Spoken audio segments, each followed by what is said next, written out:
안녕하세요. 사연을 부탁해입니다. 오늘의 사연을 소개하겠습니다. 어느 날 초인종이 울려서 확인해보니 시어머님이 와 계셨어요. 연락도 없이 오신 모습에 놀란 채 문을 열고 물었어요. 어머님, 연락이라도 하지 그러셨어요. 왜? 내가 온 게 못마땅한 거니?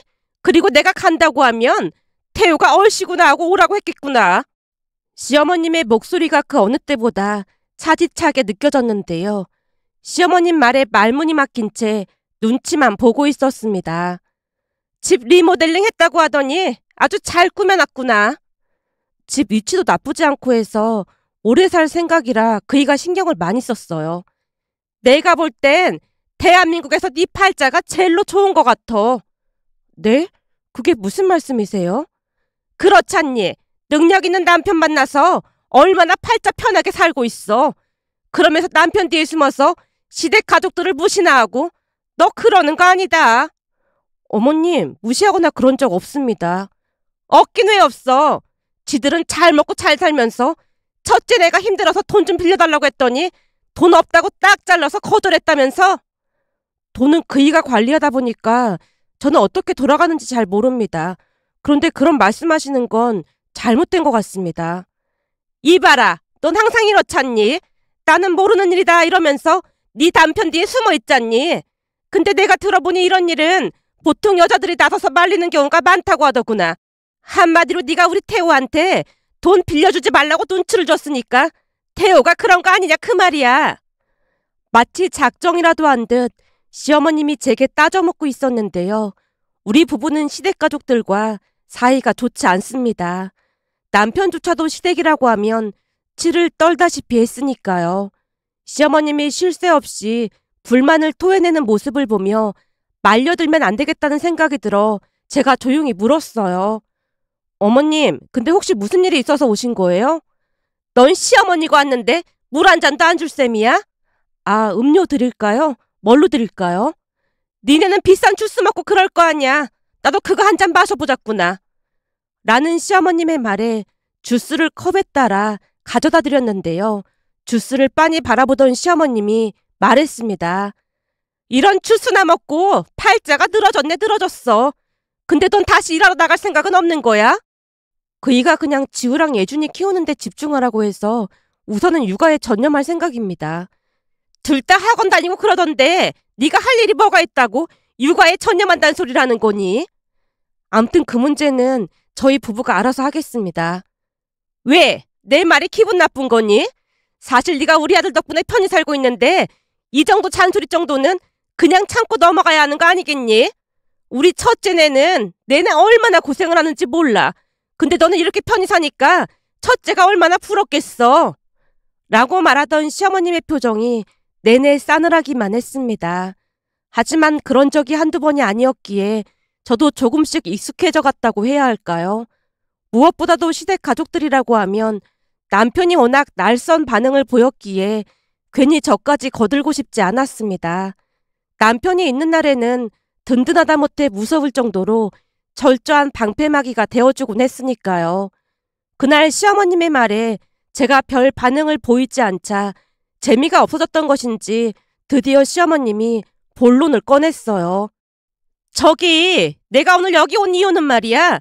조금 있으면 네 조카 돌잔치잖니. 그래서 그거 상의 좀 하러 왔다. 라며 시어머님이 조카 돌잔치 이야기를 꺼냈습니다. 사실 형님과 아주버님은 혼전 임신으로 부랴부랴 결혼을 한 뒤 첫째를 낳고 둘째 계획은 없다고 했었는데요. 생각지도 않게 둘째가 생겼습니다. 그 바람에 누뚱이를 낳게 되었고 첫째 조카와도 나이 차이가 꽤 많이 났어요. 그런데 조카 돌잔치를 굳이 저와 상의를 하러 오셨다는 말에 약간은 의아한 생각이 들어 제가 다시 물었습니다. 돌잔치 문제는 형님이랑 아주버님이랑 상의를 하셔야지 저랑 상의할 문제가 아닌 것 같은데요? 첫째랑은 이미 상의하긴 했지. 근데 너한테 부탁할 게 있으니까 말 꺼낸 거 아니겠니? 돌잔치 하는데 제가 도와드릴 게 뭐가 있을까요? 순간 또 무슨 허무맹랑한 이야기를 꺼낼까 싶어 제가 눈을 커다랗게 뜨고 시어머님을 바라봤는데요. 역시나 시어머님 입에서 충격적인 말이 새어나왔습니다. 너도 알다시피 첫째 내가 사는 게 좀 힘들잖니. 근데 아무리 둘째라고 해도 돌잔치를 안 해줄 순 없고 말이야. 특히나 니들이 전에 예준이 돌잔치를 워낙 요란하게 하다 보니 네 형님 입장에서는 이래저래 많이 심란한 것 같아 보이더라고. 어머님, 우리가 둘째 돌잔치를 요란하게 했다니요. 둘째는 민폐가 될까 싶어서 오히려 집에서 가족들끼리만 간단하게 했잖아요. 물론 집에서 하긴 했지만 무슨 파티 마냥 그렇게 꾸미고 했잖니. 그러니 네 형님 입장에서는 얼마나 부러울 거야. 그거 제 손으로 직접 다 꾸민 거라 별것도 없었는걸요? 그 말은 사실로 제가 직접 꾸미고 가족들만 초대해서 간단하게 돌잔치를 했으니까요. 그런데 제가 그 말을 꺼내자마자 시어머님이 반색을 하며 말했습니다. 내 말이 그 말이야. 그때 네가 그걸 혼자 다 꾸미고 했잖니? 네, 그랬죠. 그이가 도와주긴 했지만 풍선도 제가 직접 기계로 다 불었고 장식품도 인터넷에서 일일이 사서 꾸미긴 했죠. 그래, 그때 보니까 무슨 전문가가 한 것보다 훨씬 좋아 보이더구나. 그래서 말인데 이번에 네 조카 돌잔치도 네가 좀 도와줬으면 한다. 네? 제가요? 네 형님은 내내 일하러 다녀야 하는데 넌 집에서 할 일도 별로 없잖니. 그러니까 네 형님 기죽지 않게 네가 좀 도와줘. 내가 보니 장소도 여기가 딱 좋을 것 같더구나. 역시나 시어머님은 저를 실망시키지 않았습니다. 한마디로 우리 집이 리모델링 공사를 해서 집도 깨끗하고 좋아 보이니까 우리 집에서 돌잔치를 하고 싶다는 그런 말이었습니다. 그것도 돌잔치 분위기가 나도록 제가 직접 다 꾸미고 돌상까지 차리라는 그런 말임에 틀림이 없어 보였어요. 시어머님의 말에 어찌나 황당하던지 제가 말문이 막힌 채 시어머님만 뚫어져라 바라보다 물었습니다. 혹시 형님이 그러자고 한 거예요? 네 형님은 그러고 싶은 생각이 굴뚝 같아 보이긴 하는데 대놓고 너한테 부탁을 할 수 없으니 나한테 부탁을 한 거 아니겠니? 네가 작은 엄마인데 그 정도는 해줄 수 있는 거지? 아니요, 어머님. 저는 못하겠습니다. 못하겠다니? 내가 이렇게 찾아와서 부탁까지 하는데 못해?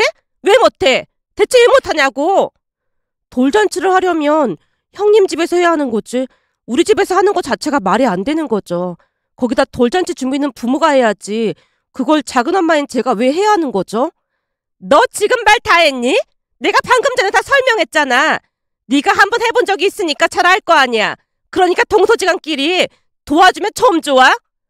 암튼 저는 못하니까 그렇게 아세요. 제가 그 어느 때보다 단호하게 말을 하자 시어머님이 집안이 떠내려가라 소리를 지르다가 돌아갔습니다. 시어머님이 돌아가고 난 뒤에도 어이가 없어서 할 말을 잃고 말았는데요. 시댁 가족들의 생각을 도무지 이해할 수가 없었거든요. 그러면서 문득 예전 일들이 주마등처럼 스쳐 지나갔습니다. 잠시 시댁 이야기를 하자면 시댁은 아들 둘에 우리 남편은 둘째 아들입니다. 남편 말에 따르면 아주 오래전부터 시부모님이 장남인 아주버님과 남편을 차별했다네요. 그 차별이 얼마나 심했던지 남편은 시부모님께 큰 애정이 없어 보였습니다.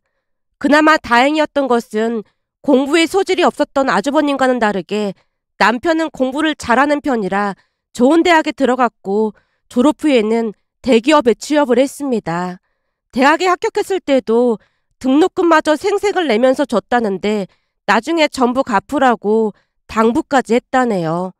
딱 등록금만 내주셨기에 남편은 대학생활 내내 쉴 새 없이 아르바이트를 하면서 학자금 대출로 학교를 졸업했습니다. 그런데 대학을 졸업하고 대기업에 취업을 하자마자 시어머님이 남편을 앉혀놓고 말했다네요. 땡땡전자면 우리나라 최고 기업에 들어간 건데 너도 이제 집에 생활비 보탤 생각해. 그리고 그때 우리가 빌려준 대학 등록금도 다 갚을 생각하고. 대학 등록금? 내가 진짜 궁금해서 그러는데 내가 이 집 친자식은 맞는 거야? 뭐? 너 지금 뭐라고 했어? 참 이해가 안 돼서 그렇잖아. 대학 4년 동안 학비를 준 것도 아니고 딱 한 번 대학 입학금만 줘서 대학 내내 내가 얼마나 고생을 한 줄 알기나 해? 근데 그 입학금까지 갚으라고? 진짜 대단하다 대단해. 그러면서 지방에 있는 대학 들어간 형한테는 학비에다 생활비도 아낌없이 줬잖아. 대학생이 명품백을 메고 다니는 게 말이 된다고 생각해? 그동안 참고 참았던 울분이 터져나와 남편이 따져 물었다는데요. 시부모님이 남편에게는 돈이 없다고 하루가 멀다 하고 앓는 소리를 했지만 그 와중에도 아주버님은 돈을 펑펑 쓰고 다녔다네요. 아주버님은 대학을 다니면서 중고차를 사달라고 졸라서 사준 건 아무것도 아니었고 명품백도 메고 다녔다고 했으니까요. 그 명품백도 아주버님이 먼저 말을 꺼냈다는데 평소 아주버님은 남편이 명문대에 들어간 걸 못마땅해 했다네요. 그러던 어느 날은 내내 아르바이트를 하고 돌아온 남편이 찬밥에 물을 말아서 김치만 꺼내놓고 밥을 먹고 있었다는데요. 아주버님이 비꼬며 말을 걸었다네요. 명문대를 다니면 뭐하겠어. 대학생활도 못 즐기면서 죽어라 일만 하는데. 내 인생은 내가 알아서 할 거니까 남의 일에 신경 끄지. 뭐? 남의 일? 네가 그렇게 싸가지가 없으니까 부모님이 널 싫어하는 거 아니야. 그러는 형이야말로 하라는 공부는 안 하고 부모님 돈으로 명품백이나 사고 그러는 게 잘하는 짓이야? 뭐? 이게 어디서 형한테 꼬박꼬박 말댔구야. 공부 좀 잘한다고 네가 날 무시해? 라며 아주버님이 물이 말아진 밥그릇을 남편 머리 위에 냅다 부어버렸고 그 바람에 남편도 눈이 돌아간 채 집안이 떠내려가라 소리쳤답니다. 지금 뭐하는 짓이야? 형이면 형답게 행동해. 이게 어디서 공부 좀 잘한다고 형을 무시해? 라며 아주버님과 남편이 멱살까지 잡고 심하게 다투기 시작했다는데요. 결국 시끄러운 소리에 시부모님이 방에서 나와 광경을 목격했고 화가 난 얼굴로 시어머님이 남편에게 다가가서 남편 뺨을 올려 붙였답니다. 이게 오냐 했더니 어디서 형한테 이따위로 행동해. 대학 좀 좋은 데 다닌다고? 눈에 뵈는 게 없어? 시어머님뿐만 아니라 시아버님도 벼락이 치듯 소리쳤답니다. 당장 무릎 꿇고 형한테 사과해. 어디서 감히 형 멱살을 잡을 수가 있어. 형이 먼저 제 머리에 이걸 부었단 말이에요. 그렇다고 형 멱살을 잡아? 공부만 잘하면 뭐해. 싸가지가 없는데. 아버지 없으면 형이 아버지 대신인데 어디서 형한테 이따위로 행동해. 당장 형한테 무릎 꿇고 사과해. 라며 사과를 강요했고 억울한 마음이 가득했지만 남편이 무릎까지 꿇고 사과했답니다. 그 모습에 아주버님이 의기양양한 표정으로 말했고요. 어때? 우리 집에서 네 위치 잘 봤지? 그러니까 앞으로 까불지 말고 알아서 기어. 알겠어? 그럼 우리 창남한테 대들긴 누가 대들어. 한 번만 더 네 형한테 이따위로 했다가는 국물도 없을 줄 알아. 라고 말을 한 뒤 남편만 덩그러니 남겨둔 채 세 사람이 거실로 나가서 희락락하고 있었답니다. 물론 그전부터 가족들에게 정이 떨어졌지만 그날 이후 남편의 마음은 완전히 닫혔다고 했습니다. 그날 이후 대학을 졸업하면 집에서 나와 홀로 살아야겠다는 생각뿐이었다고 했으니까요. 그 뒤 대학을 졸업하고 취업을 하자마자 예전에 빌려줬던 대학 입학금을 달라는 말에 이자까지 쳐서드리고 조용히 말했답니다. 이제 취업도 했으니까 저 혼자 나가 살겠습니다. 나가던 말던 우린 관심 없으니까 알아서 하고 그 뭐냐 너 좋은 회사 들어갔는데 집에 매달 돈은 보내야지. 우리가 널 키워준 게 있는데 설마 다 컸다고 모른 척 하겠다는 건 아닌 거지? 옷도 형이 입던 거 다 물려입고 했는데 돈이 많이 들어갈 것도 없었잖아요. 결혼할 때 돈 보태주실 거 아니면 그런 말 하지 마시죠. 형이 엄마 아버지가 다 뒷받침해주겠지만 저는 혼자 해결해야 하잖아요. 저는 엄마 아버지 재산 10원 한 푼 관심도 없고 어차피 한 푼도 안 주실 거잖아요. 그러니까 저한테 생활비 보태라는 말 하지 마세요. 당연하지. 우리 재산은 전부 네 형한테 줘야 받는 거지. 그럼 생활비 달라고 안 할 테니까 재산 포기각서 그런 거 써야 한다. 걱정하지 마세요. 써달라는 거 다 써드릴 테니까. 대신 두 분도 저한테 돈 달라는 소리는 하지 마세요. 저는 지금 무일푼으로 시작해야 하는데 돈이 있어야 두 분 귀찮게 안 하죠. 알았어. 그럼 너도 우리 재산에 절대 눈독 들이면 안 된다. 라며 시부모님이 몇 번이나 강조하고 또 강조했답니다. 그 뒤 남편은 대기업에 입사를 했고 정말 열심히 살았습니다. 그러면서 같은 회사에 근무하고 있던 저를 만났는데요. 회사 사람들이 남편을 독종이라고 부르곤 했어요. 대호 씨 말이야. 독종도 그런 독종이 없어. 독종이라면 성격이 안 좋다는 거예요? 그냥 볼 때는 성격이 나빠 보이진 않던데. 성격은 참 좋지. 예의 바르고 뭐 하나 나무랄 데가 없지. 근데 그렇게나 악착같이 돈을 모아서 열심히 투자 공부를 하더니 돈을 꽤 많이 벌었다고 하더라고. 우리 회사가 다른 회사보다 월급이 많긴 하지만 그래도 대단한 거지. 그러면서 서울에 아파트도 하나 갖고 있다고 하더라고. 엄청 알뜰한가 보네요. 저도 알뜰해서 그런지 그런 사람이 좋던데. 우리 부모님도 워낙 알뜰하셔서 저는 익숙하거든요. 맞다. 수연 씨도 엄청 알뜰하다고 들었던 것 같긴 하네. 수연 씨도 차도 없이 다니고 그렇지? 저는 차에 별 관심도 없고 대중교통이 편해서요. 우리 부모님도 엄청 오래된 차 타고 다니시거든요. 그런 집들 대부분 부자라고 하던데. 우리 집은 부자는 아니고 그냥 먹고 살 만한 정도인걸요 뭐. 라며 제가 웃고 말았는데요. 사실 부모님도 양가 할머니 할아버지께 재산을 물려받으셨고 그중 일부를 오빠와 제 이름으로 아파트와 오피스텔 하나씩을 이미 해주시긴 했지만 주변에는 그런 사실을 말하고 다니지 않았습니다. 살면서 보니 그런 사실을 말하고 다녀서 좋을 게 없었으니까요. 그리고 그때는 제 이름으로 되어만 있을 뿐 모든 관리는 부모님이 하셨기에 저는 별 관심도 없었습니다. 그러던 중 남편이 일하던 부서로 발령이 났고 알뜰한 모습에 몇 번이나 놀랄 수밖에 없었는데요. 짠돌이라고 하기보다는 자기 자신에게 철저히 엄격한 사람이었습니다. 같이 일을 하다 보니 조금씩 가까워져 갔고 연인이 된 뒤부터는 데이트도 많이 했기에 데이트 통장을 만들어서 서로 부담을 줄이기도 했는데요. 어느 날 제가 먼저 통장을 만들자고 제안을 했어요. 내가 들어보니 요즘은 데이트 통장 그런 것도 많이 만든다고 하더라고. 데이트 통장? 근데 그거 여자들이 엄청 싫어한다며. 저번에 인사팀의 주연 대리가 남친이 데이트 통장 만들자고 해서 헤어졌다고 하던데. 여자들은 그런 거 싫어하는 거 아니었어? 난 생각이 다른걸. 그게 있으면 서로 부담도 되지 않고 좋잖아. 태호 씨도 알다시피 나도 많이 절약하는 스타일이잖아. 그러다 보니 통장 만들어서 부담 없이 쓰자는 말이야. 말만으로도 참 고마워. 같이 쓰는 돈인데 고마울 게 뭐가 있어. 소연이 너가 마음에 들었던 이유가 그런 소탈함 때문이었어. 그냥 나랑 형편이 비슷한 게 마음에 들었거든. 라며 남편이 안심하는 눈치였습니다. 하지만 시간이 지나 결혼 이야기가 나왔고 결혼을 앞두고 제가 모든 사실을 말하자 남편이 놀란 채 말했습니다. 오? 그게 정말이야? 그럼 나랑 차이가 너무 많이 나는 것 같은데. 차이가 날 게 뭐가 있어. 태호 씨도 집 산 거 있다며. 그리고 명의만 내 거지 부모님 재산이나 마찬가지야. 제가 남편을 애써 위로하고 있었지만 여전히 침울한 표정으로 남편이 대답했어요. 전에도 말했지만 우리 부모님은 우리를 도와줄 여력이 전혀 안 돼. 이런 말까지 하기 좀 그렇지만 결혼식장에도 부르고 싶지 않을 정도거든. 그건 태호 씨한테 익히 들어서 잘 알고 있잖아. 그런 거 다 알고 만난 거니까 걱정하지 마. 근데 내가 이거 하나는 약속할게.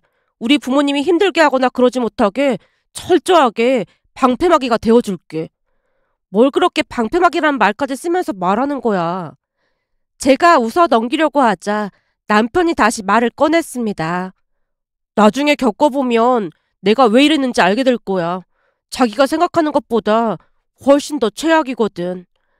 라며 남편이 양미간을 잔뜩 찌푸렸습니다. 하지만 그때까지만 해도 저는 부모 자식 사이가 나빠봐야 얼마나 나쁠 수 있을까 심각하게 생각하지 않았는데요. 우선 결혼식 준비부터 잡음이 생기기 시작했습니다. 결혼식 관련 모든 것을 우리에게 맡겼던 친정 부모님과는 다르게 시부모님은 사사건건 힘들게 했습니다. 우선 결혼식을 앞두고 있던 어느 날 시어머님이 우리 둘을 불러서 말했어요. 다름이 아니라 우리가 아들만 둘인데 첫째는 혼전 임신으로 부랴부랴 결혼을 해서 혼수나 그런 걸 제대로 못했잖니. 그래서 말인데 니들 결혼할 때는 격식을 다 갖춰서 하고 싶구나. 격식이라니? 무슨 격식? 그러니까 왜 그런 거 있잖아. 혼수라든지 그런 거. 니들은 둘 다 대기업 다니고 그러니까 여유가 있을 거 아니야. 엄마 아버지가 나한테 해준 게 뭐가 있다고 혼수를 바라는 거야? 얘 좀 봐. 널 이만큼 키워줬는데 우리가 해준 게 없긴 왜 없어. 나 혼자 큰 거지 해주긴 뭘 해줘. 그동안 없는 자식 취급하더니 이제 와서 부모 노릇을 해보겠다는 거야? 미안한데 그건 안 될 것 같으니까 꿈에도 생각하지 마. 암튼 넌 꼭 그렇게 정 떨어지게 말을 해야 속이 시원하니? 혼수 받고 싶으면 엄마 아버지가 돈을 좀 보태주던지. 그럼 혼수 생각해볼게. 남편이 담담하게 말을 하자마자 시어머님이 버럭했습니다. 뭐? 돈을 보태? 우리가 그럴 돈이 어딨다고 돈을 보태? 형한테 보태줘야 하는데 나 줄 돈이 어딨겠어. 그러니까 우리 결혼식에 신경 쓰지 마. 내가 듣기로는 형네는 맨날 돈 없다면서 돈 달라고 징징대는 것 같던데 우리는 다 알아서 하겠다는데도 왜 끼어들고 그래? 오히려 고마워해야 하는 거 아니야? 우리 결혼식에 감나라 배나라 하고 싶으면 엄마 아버지 리마인드 웨딩하면서 그때나 신경 쓰던지 해. 라며 남편이 딱 잘라서 말을 하자 시어머님 표정이 울그락불그락 해져 있었습니다. 하지만 그런 남편의 방법이 통하긴 했던 모양으로 그 뒤 2번 다시 혼수 관련 이야기는 꺼내지 않았어요. 그때 확실하게 느낀 게 있었는데요. 시부모님은 혹여나 남편이 돈을 달라고 할까 싶어 매사에 노심초사하는 모습이었습니다. 아주버님에게는 아낌없이 돈을 줬지만 남편에게는 1,000원짜리 한 장도 주기 싫어했으니까요. 그렇게 우리는 친정 가족들만 축하해주는 반쪽짜리 결혼식을 올렸습니다. 결혼식 내내 시댁 가족들 표정이 너무나 안 좋다 보니 약간의 뒷말이 나오기도 했지만 어차피 자주 만날 사이가 아니라서 모른 척 지나갔습니다. 결혼식을 하고 2달쯤이 지났을 무렵 시어머님이 집들이를 하라고 달달 볶아대는 바람에 어쩔 수 없이 집들이를 했지만 그날 집에 온 형님과 아주버님 표정이 말이 아니었어요. 특히나 형님 표정이 압권이었는데요. 우리 집이 형님네 집보다 크다며 금방이라도 눈물을 떨굴 듯한 표정으로 말했어요. 우리는 코딱지만한 집에서 사는데 그것도 대출까지 잔뜩 끼어있는데 동서랑 서방님은 이 넓은 집에서 살고 진짜 좋겠네요. 우리는 언제 이런 집에서 살아볼까요? 돈 없는 부모 만난 우리 딸도 너무 불쌍하네요. 라며 형님이 눈물을 흘리는 바람에 집들이가 엉망이 됐고 형님과 아주버님이 돌아가자마자 시어머님이 소리쳤습니다. 그러게 무슨 신혼집을 이렇게 큰 데로 얻었어? 혹시 네 형이랑 형수 속 뒤집어지라고 일부러 그런 거 아니야? 우리가 스스로 벌어서 장만한 집인데 큰 평수를 구했던 말던 엄마가 무슨 상관이야? 우리가 그렇게 싫으면 앞으로 얼굴 안 보고 살면 되겠네. 라며 역시나 남편이 정색을 한 채 시부모님을 내쫓다시피 했습니다. 그대 한동안 시댁가족들과 연을 끊고 살았는데요. 어느 순간부터 시어머님이 다시 연락을 해왔고 급기야는 어떻게 알고 온 것인지 새로 이사한 집까지 찾아와서 형님네 둘째 돌잔치를 우리 집에서 준비하라는 말도 안 되는 소리를 하다가 돌아갔습니다. 결국 그날 남편이 퇴근해서 들어오자마자 있었던 일에 대해 하나도 빠짐없이 말을 했고 그 즉시 남편이 시댁으로 쫓아가서 난리를 쳤던 모양이었습니다. 그날 밤 시어머님이 제게 장문의 문자를 보내왔는데 문자 내용에는 저를 원망하는 소리만 가득할 뿐이었습니다. 그리고 다음 날에는 형님이 전화를 해서 제게 짜증을 냈어요. 동서! 아무리 시댁 식구들을 우습게 알아도 유분수지 시어머님이 부탁을 하는데 그냥 무자르듯 싹둑 잘라버렸다며? 감히 며느리가 시어머니한테 어떻게 그럴 수가 있어? 그럼 형님은 우리 집에서 형님네 둘째 돌잔치 하는 게 말이 된다고 생각하세요? 형님 자식인데 제가 왜 돌잔치를 준비해야 하는 거죠? 그것도 우리 집에서요. 그거야 동서네 집이 넓기도 하고 이번에 공사까지 싹 다 했다며. 이왕이면 넓은 데서 하는 게 좋을 것 같아서 그랬던 건데 말 참 서운하게 한다. 형님이야말로 기본적인 예의는 지켜주세요. 장소만 빌려달라고 해도 기가 막힐 노릇인데 저한테 돌상까지 차리라니요. 저는 못 들은 걸로 할 테니까 이런 일로 2번 다시 연락하지 마세요. 라며 전화를 끊었지만 형님이 계속해서 전화를 걸어왔고 곧 형님과 아주버님 전화번호를 차단해버렸습니다. 남편이 시댁에 쫓아가서 난리를 치긴 했던 모양으로 시댁 가족들에게 더 이상 연락이 오진 않았어요.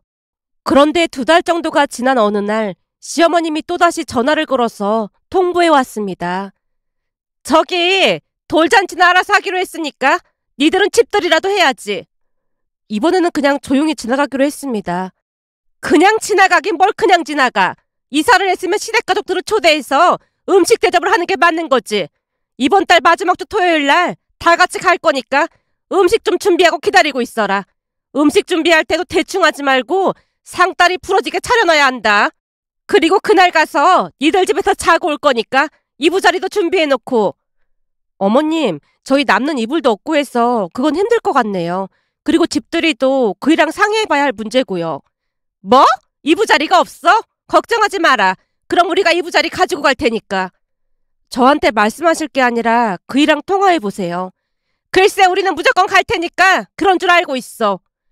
라며 시어머님이 막무가내로 전화를 끊어버렸습니다. 결국 그날 일을 남편에게 다시 말을 했더니 남편이 피식 웃으며 말했어요. 오던지 말던지 알아서 하라고 해.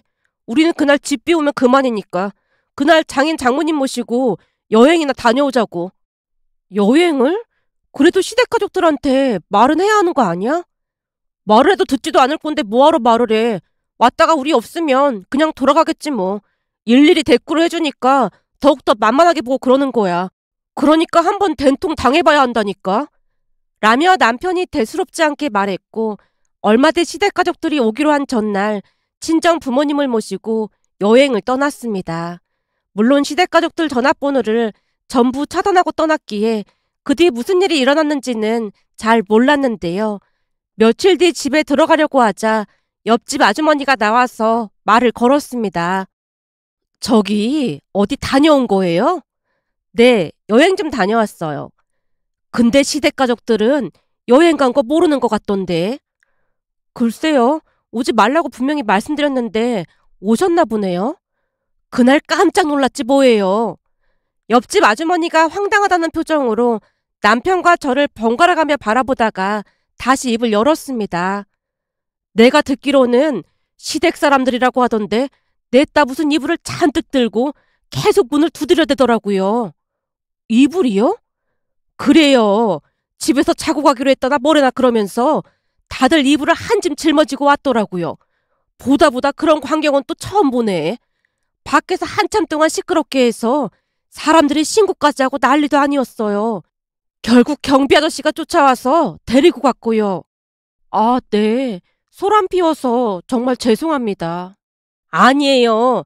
근데 시댁 가족들 때문에 참 힘들긴 하겠더라고요. 라며 옆집 아주머니가 다시 우리 눈치를 보다가 들어갔습니다. 그 뒤 시댁 가족들이 몇 번 더 찾아와서 난동을 피우기도 했지만 우리가 상대를 해주지 않자 먼저 연을 끊자고 했고 남편이 고맙다는 말까지 한 채 연을 끊고 살고 있답니다. 그런데 며칠 전 엄마에게 전화가 걸려왔는데요. 얘 오늘 마트에 갔다가 네 시어머니랑 네 형님 만났는데 둘이 싸우고 난리가 났더라. 둘이서 싸우다니? 왜 싸워? 나도 얼핏 들어서 잘은 모르겠는데 그 뭐라더라? 네 시어머니가 네 형님한테 하는 말이 돈도 없는데 뭐하러 소고기를 먹냐고 뭐라고 하더라고. 그랬더니 네 형님이 돈도 많이 못 주면서 왜 잔소리까지 하냐면서 바득바득 대들더라고. 그 모습을 보는데 진짜 끔찍하더라고. 라며 엄마가 혀를 내둘렀습니다. 그 말을 듣고 있는데 씁쓸한 마음이 들어 이렇게 글 남겨봅니다. 오늘의 사연은 여기까지였습니다. 즐겁게 보셨다면 구독, 좋아요 부탁드립니다. 고맙습니다.